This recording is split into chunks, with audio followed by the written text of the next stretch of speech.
안녕하세요. 사랑하는 성도님, 여러분의 샘을 은혜의 자리에 오심을 환영하고 축복합니다. 부활의 주님이 우리와 함께 하십니다. 우리와 함께 하시는 주님을 찬양합니다. 기도합시다. 주님 감사합니다. 오늘 또 주님의 말씀을 기다리며 또 사모하는 마음으로 섭니다. 주님의 말씀 들을 때 저의 마음과 생각을 열어주시고 저의 영의 눈을 열어주시고 귀를 열어주셔서 온전히 진리의 그 말씀, 생명의 말씀을 잘 받고 또한 말씀의 기쁨으로 순종할 수 있도록 성령님 함께하여 주시옵소서. 매일 주시는 말씀이 하루하루 저희의 길을 생명의 길로 이끄시며 저희의 삶이 든든하게 반석 위에 세워지는 복된 삶이 될 수 있도록 인도하여 주시옵소서. 예수님 이름으로 기도합니다. 아멘. 오늘 말씀은 누가복음 18장 31절에서 43절입니다. 예수께서 12 제자를 데리시고 이르시되 보라 우리가 예루살렘으로 올라가노니 선지자들을 통하여 기록된 모든 것이 인자에게 응하리라. 인자가 이방인들에게 넘겨져 희롱을 당하고 능욕을 당하고 침뱉음을 당하겠으며 그들은 채찍질하고 그를 죽일 것이나 그는 3일 만에 살아나리라 하시되 제자들이 이것을 하나도 깨닫지 못하였으니 그 말씀이 감추었으므로 그들이 그 이르신 바를 알지 못하였더라. 여리고에 가까이 가셨을 때에 한 맹인이 길가에 앉아 구걸하다가 무리가 지나감을 듣고 이 무슨 일이냐 하고 물은데 그들이 나사렛 예수께서 지나가신다 하니 맹인이 외쳐 이르되 다윗의 자손 예수여 나를 불쌍히 여기소서 하거늘 앞서가는 자들이 그를 꾸짖어 잠잠하라 하되 그가 더욱 크게 소리질러 다윗의 자손이여 나를 불쌍히 여기소서 하는지라. 예수께서 물러서서 명하여 데려오라 하셨더니 그가 가까이 오매 물어 이르시되 내게 무엇을 하여 주기를 원하느냐 이르되 주여 보기를 원하나이다. 예수께서 그에게 이르시되 보라 네 믿음이 너를 구원하였느니라 하시매 곧 보게 되어 하나님께 영광을 돌리며 예수를 따르니 백성이 다 이를 보고 하나님을 찬양하니라. 아멘. 자, 예수님의 예루살렘을 향한 걸음은 계속됩니다. 이미 우리가 앞에서 보았지만 이제 9장 31절에서 예수님은 예루살렘으로 가시면 어떤 일이 있을지, 그리고 같은 9장 51절에서도 이 예루살렘에서 있을 일을 말씀을 하시죠. 구체적으로 우리가 가서 보면 예수님은 분명하게 제자들에게 말씀을 해 주셔요. 자, 9장 31절을 볼까요? 영광 중에 나타나서 장차 예수께서 예루살렘에서 별세하실 것을 말할세. 자, 예루살렘 하면 어느 곳?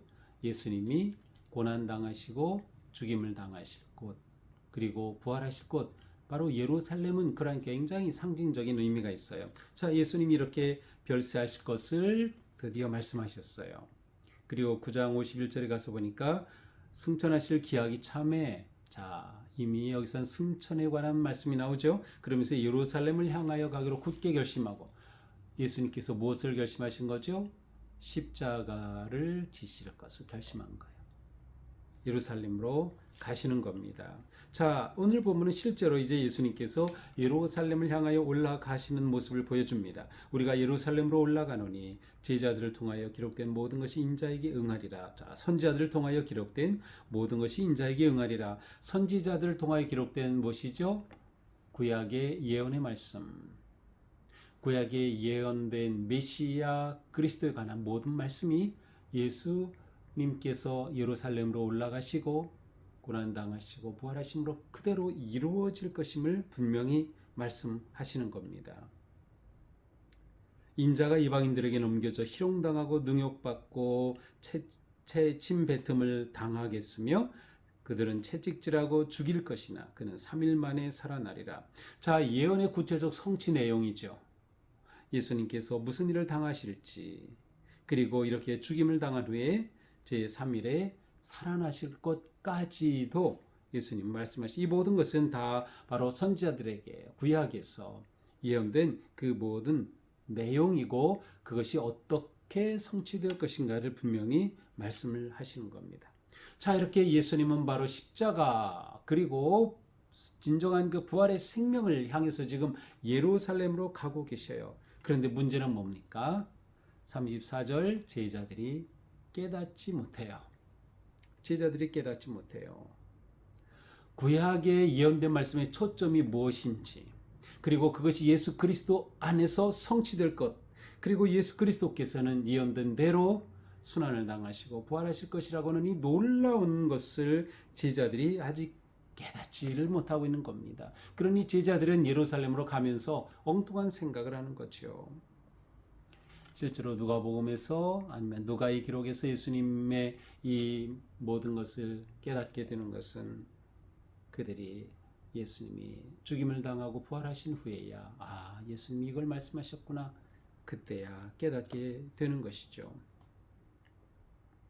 그 말씀이 감추었으므로 그들이 이르신 바를 알지 못하고, 이렇게 제자들이 깨닫지 못하는 이유는 그 말씀이 감추어져 있으므로.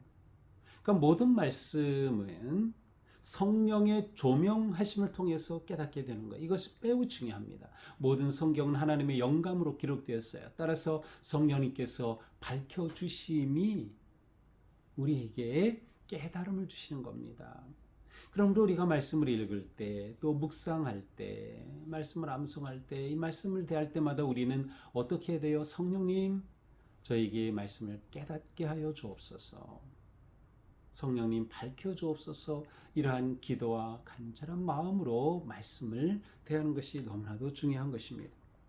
자, 이렇게 예루살렘으로 가시다 어디까지 오셨어요? 35절 여리고까지. 자, 여리고까지 오셨으면 꽤 많이 오신 겁니다. 저 북쪽 가버나움에서부터 갈릴리에서부터 여기까지 오셨어요. 그때 한 맹인이 길가에 앉아 구걸합니다. 이 여리고는 굉장히 번화한 곳이었고, 이 길에 사람들이 많이 다닐 뿐만 아니라 또 이것은 순례자들이 지나가는 그러한 길목이기도 합니다. 그래서 이곳에 한 맹인이, 시각장애인이 앉아 있었어요. 마가복음 10장에서는 이 시각장애인 이름이 바디메오다 이렇게 나와 있습니다. 자, 이렇게 구걸하고 있는데 사람들이 막 웅성웅성 지나가니까 이게 무슨 일이냐고 하자 나사렛 예수가 지나가신다고 하는 겁니다. 그러자 이 말을 듣고 이 맹인이 외쳐 소리칩니다. 다윗의 자손 예수여, 나를 불쌍히 여기소서. 다윗의 자손 예수여, 나를 불쌍히 여기소서. 그러자 사람들이 꾸짖습니다. 잠잠히 시끄러워 막 그러면서 그 시각장애인에게 핀잔을 줍니다. 하지만 그는 더 크게 소리 지릅니다. 다윗의 자손이여, 나를 불쌍히 여기소서. 간절함이 있는 거죠. 이 간절함에는 무엇이 동치했을까요? 믿음. 무슨 믿음? 다윗의 자손 예수가 나를 회복해 하실 거라고 하는 믿음. 바로 이것이 있었던 겁니다. 그것을 예수님이 하시고 가다가 머무신 후에 데려오라 하십니다. 그래서 이 시각장애인을 데려오자 예수님이 묻습니다. 내게 무엇하여 주기를 원하느냐? 그러자 주여, 보기를 원하나이다. 분명하죠. 원하는 게 분명해야 돼. 우리가 기도할 때에도 중언부언해서는 안 돼요. 정확하게 내가 이것을 구합니다. 정확하게 구하는 거예요. 제가 보기를 원합니다. 주님이 말씀하시죠. 보라, 내 믿음이 너를 구원하였다. 예수님에 대한 믿음, 예수님의 치유하신 구원하신 능력에 대한 믿음이 그에게 있었던 것이죠. 그는 이 놀라운 복음을 들었던 것이고 믿었던 것이고 이날 예수님을 향해 울부짖었던 것이에요. 그렇게 되자 이 사람이 곧 보게 되어 하나님께 영광을 돌리고 예수님을 따르는 모든 백성들이 다 하나님을 찬양하였습니다. 참으로 놀라운 기적의 역사가 일어났죠. 자, 이렇게 오늘 본문은 두 가지 사건입니다. 예수님께서 예루살렘으로 가시면서 예루살렘에서 일어날 일을 예고하시는 것, 그리고 이 시각장애인을 치유하신 사건입니다. 자, 제자들은 예수님이 이렇게 놀라운 예수님의 십자가와 부활까지 다 말씀해 주셨지만 이것을 깨닫지 못해요. 지금 예수님은 십자가를 향해 계속 가고 계셔요. 예수님의 걸음은 사명을 향해 가고 계시는 겁니다. 우리가 예수님을 믿고 따른다는 것은 사명 있는 삶을 사는 거예요. 예수님께서 우리를 구원하시고 우리에게 주신 사명을 위해 살아가는 것이죠. 사명을 향한 예수님의 그 걸음처럼 우리도 사명을 향한 걸음을 멈추면 안 돼요. 근데 이때 중요한 게 뭐냐? 말씀을 깨달아야 되는 거예요. 주님을 알아야 돼요. 말씀을 깨닫지 못하면 우리의 초점이 흐려집니다. 사명의 방향이 흐려지는 것이에요. 우리는 예수님을 알아야 한다, 깨달아야 한다는 것이죠. 그리고 그 깨달음을 믿고 믿음 가운데 흔들리지 말아야 하는 거예요. 이것이 진정한 믿음의 삶이죠. 예수님은 지금 나에게 어떠한 분이십니까? 그 확신에 거하고 계십니까? 그렇다면 그 주님께서 나에게 맡기신 사명을 향해 나아가고 있습니까? 자, 이 시각장애인의 경우는 제자들은 깨닫지 못하고 있지만 이 시각장애인은 비록 눈은 볼 수 없었지만 예수님을 분명히 정확하게 보고 있었어요. 다윗의 자손 메시아 예수님 나를 불쌍히 여기소서.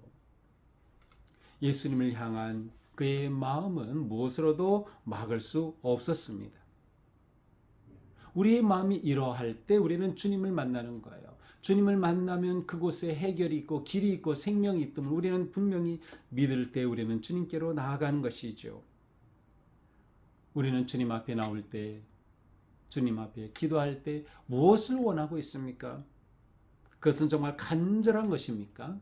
나는 주님께 무엇을 고백합니까? 주님, 다윗의 자손, 하나님의 아들이십니다. 구세주십니다. 우리의 믿음의 고백은 분명합니까?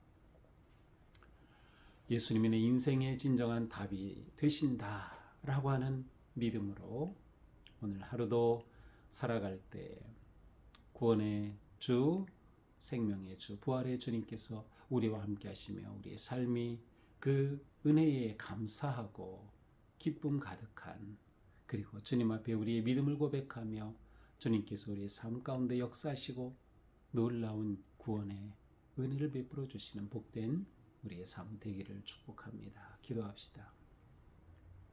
주님 감사합니다. 오늘 말씀으로 저희들을 깨우치시며 새롭게 하여 주셨습니다. 그렇습니다.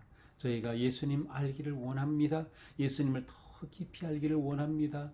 예수님을 깨닫고 알아. 예수님께서 우리에게 맡기신 사명을 향해 한 걸음 한 걸음 흔들림 없이 나아가게 하여 주시옵소서. 주님 앞에 구하는 것이 무엇인지 분명히 알고 오직 주님의 역사와 응답을 신뢰하며 주님을 구하고 찾는 오늘 하루가 되게 하여 주시옵소서. 예수님 이름으로 기도합니다. 아멘. 네, 오늘도 주님의 은혜로 우리의 삶이 복된 복음의 삶, 승리의 하루가 되기를 축복합니다. 사랑합니다.